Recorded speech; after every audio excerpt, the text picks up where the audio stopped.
So this question I think is a really popular question among students, and that is how much should I budget for a weekly shop?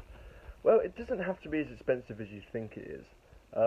It depends on your diet, depends on the kind of food you're eating on a regular basis, depends on how healthy slash unhealthy you want to be. So obviously if you're eating Domino's every night and lots of takeaways, it's going to be more. But you can shop sensibly as a student. I mean, my weekly shop averages about £30 a week, but I buy quite a lot of meat. So I buy chicken, meatballs, beef, quite a lot of meat because most of my meals contain lots of meat, lots of protein. But what I do is I buy the big packs of chicken. For example, you get like ten breasts of chicken for something like 13 quid. And then what I do is just freezer bags. When I get home, I put the chicken in the freezer, and then it lasts for ages, obviously. And I just use that chicken over the case of, over the course of 1 or 2 weeks. So that £13, although it seems expensive when you're actually shopping, it's actually quite cheap because it lasts for a long time. So that's tip number one. Obviously, just if you're gonna buy perishables, use freezer bags. It'll save you lots of money. It'll save you lots of time. And then the rest it kind of comes down to how much you want to indulge. Obviously, the more chocolate, crisps, all that kind of stuff you buy, obviously it's all going to add up. But I think roughly a weekly shop around 30 quid, and that's a good quality, a good amount of food there. The next question I think is one that plagues a lot of students' minds, especially freshers going into first year, and that is, what are the best ways to make friends at university? But the main thing is everyone's in the same boat. When everyone's coming to university in the first year, nobody knows anyone. And that's the best time to be friendly, to be confident, to introduce yourself, meet as many new people as possible, find out what people like, find out their interests. You'll find you have a lot in common with a lot of people, and that's a great way to make friends. Just remember that even though it seems daunting and it seems scary, at the same time it's exciting, and the promise of meeting new people is exciting. You should embrace it, not be afraid of it, and just talk to as many people as possible. Other ways you can make new friends at uni is by engaging in societies. So if you have something you're really interested in, for example, I love rock music, so I'm part of the Rock Sock, and they host socials every week, so everyone's getting together. It's one of the biggest societies in the uni, so there's loads of people there, and it's a great way of making friends, great way of keeping in contact with people, being sociable. But there's also sports societies. The other one I'm in is tennis. I really like tennis, and I play tennis. Made some great friends through the tennis club. So think about what you're interested in, and try and meet like-minded people, and you'll find also the people on your course studying with you are also going to be like-minded people, obviously, because they picked the same course as you did. So speak to as many people as possible. Don't be afraid to come out of your shell, and be confident, and just you'll make friends. It's a worrying thing for many students, but it works itself out in the end.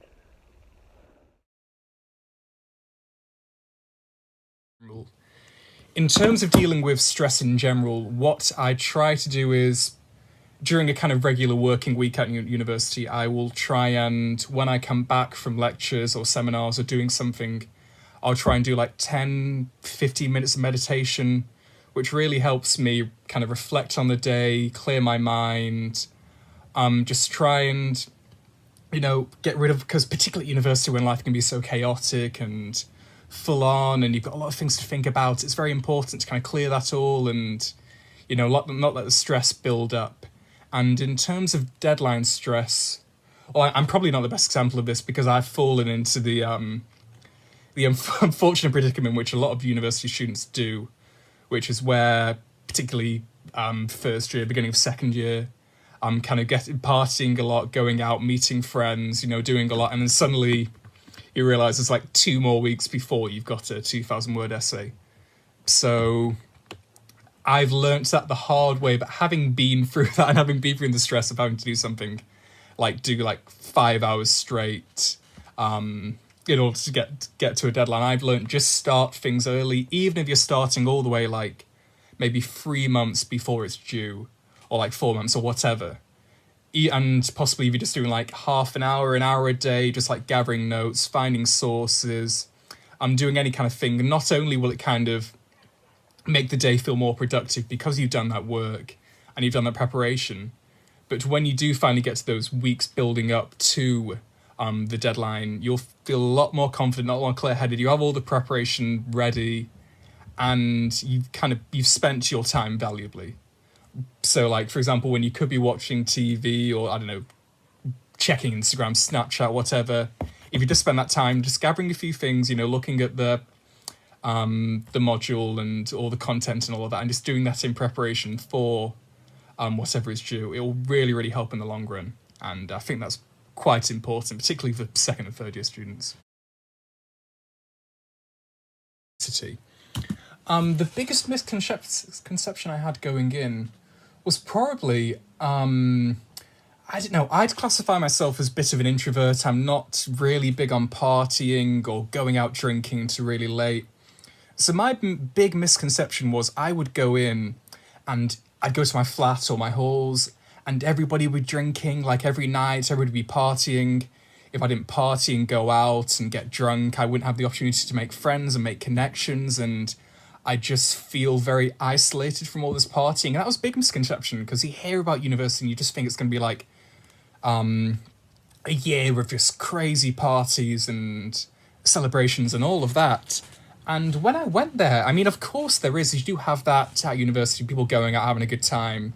Of course, you'll find that kind of at all universities. But I found it's not as far spread as I initially thought it would be going in. And I actually made a lot of friends, not partying, but like just at societies, maybe on the course, just out and about. And that actually worked out a lot better than me partying, because I met people who were very similar to me in terms of they weren't really into that kind of just going out and drinking and all that. And I clicked a lot of people that way. But initially going in, I was worried that would be my only way to kind of have a good time and make friends. But I found I've got friends from squash, I've got friends through music, I'm kind of in like a band, I'm playing bass guitar, which is a great activity for me. I have friends I'll just like go and grab lunch with, maybe just get 2 or 3 pints.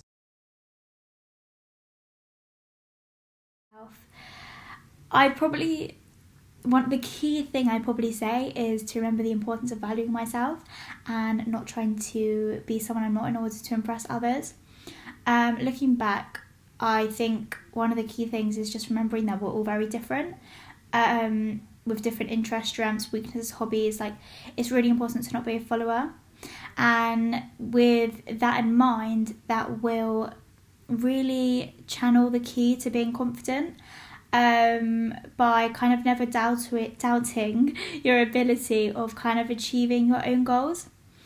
Another thing is just really important to remember that it's okay to have a few weeks or days maybe where you're kind of feeling a bit down. Like, I remember first year looking back, like I always kind of wanted to do something and have somewhere to go to, see various different people all the time. And I think that's actually not really healthy. I think it's really important to just dedicate, even if it's just one night per week, to yourself and just kind of relaxing, doing what you want to do by yourself, because I think first year university is really overwhelming, and you've just got to take a step back a few times and think, yes, I'm having fun, yes, this is amazing, but to carry on and move forward, I kind of need to slow down a bit. Another thing which I've learned is to live in the moment, by not dwelling on the past, because everything that's happened, good and bad, it's a learning curve. You're going to learn from it. I remember looking back, from nights out or even just day-to-day things, you look back and think, oh, maybe I shouldn't have said that, or maybe I shouldn't have done that. And that's okay, because you're learning each day. And moving into second year, I knew that those things I would never do again, and I did. So I think, yes, definitely living in the moment and learning from your mistakes from first year is definitely a positive learning curve.